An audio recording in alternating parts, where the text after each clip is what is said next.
বাংলাদেশের লক্ষ কোটি প্রবাসী রেমিটেন্স যোদ্ধাদেরকে, যারা বাংলাদেশের অর্থনীতির মেরুদণ্ডকে সোজা রেখেছে, যাদের রেমিটেন্স যুদ্ধে ফ্যাসিবাদী সরকারের অর্থনীতির ভিত ধসে পড়েছিল।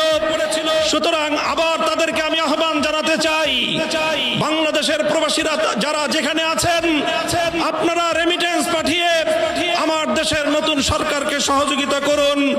দেশের অর্থনীতি পুনর্গঠনে আপনারা ভূমিকা পালন করবেন। বাংলাদেশের লক্ষ কোটি প্রবাসী রেমিটেন্স যোদ্ধাদেরকে, যারা বাংলাদেশের অর্থনীতির মেরুদণ্ডকে সোজা রেখেছে, যাদের রেমিটেন্স যুদ্ধে ফ্যাসিবাদী সরকারের অর্থনীতির ভিত ধসে পড়েছিল।